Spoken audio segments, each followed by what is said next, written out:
just after 6 p.m. on Monday, the Eastern time, the Seattle Seahawks and quarterback Geno Smith agreed to a 3-year contract worth a little bit more than $100 million. It was reported by, I think, thescore.com. And I'm not familiar with thescore.com, but this is the way that this was probably going anyway.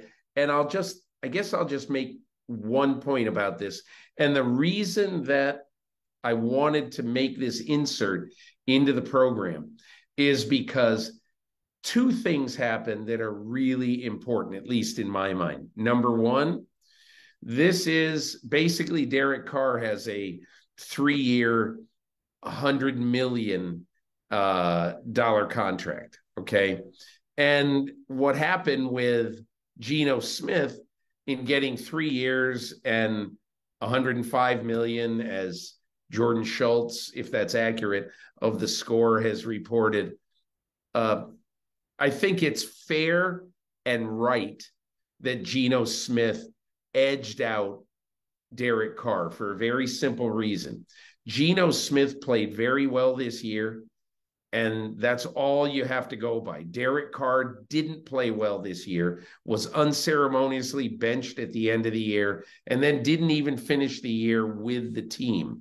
So I'm not saying that Derek Carr is unsalvageable. I don't believe he's unsalvageable.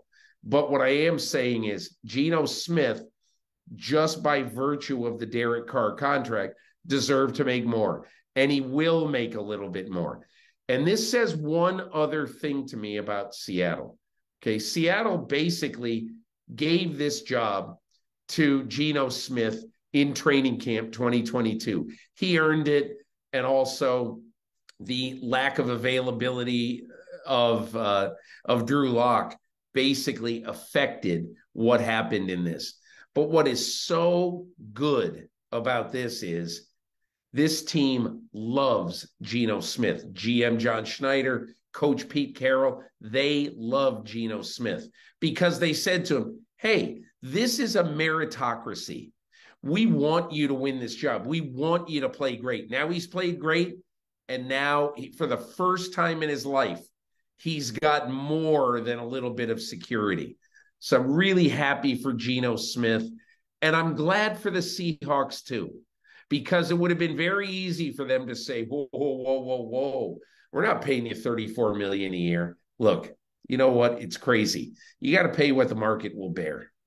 And finally, what I would say about this is what's great about it for Seattle and the future, they don't have to take a quarterback at number 5. They now don't have to move up to try to get a quarterback.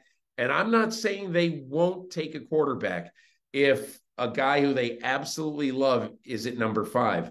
But this allows the Seahawks, if they so choose, to get, in my opinion, the second best non-quarterback in this draft.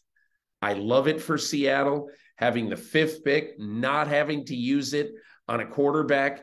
It allows them to get a little bit richer in an important spot of the roster, whether you view that as a pass rusher, which they may do, whether maybe they take a chance on Jalen Carter. Who knows if he's sitting there at number 5.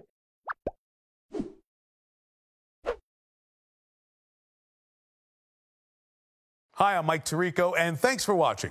Make sure to hit subscribe for the latest news and highlights from NBC Sports.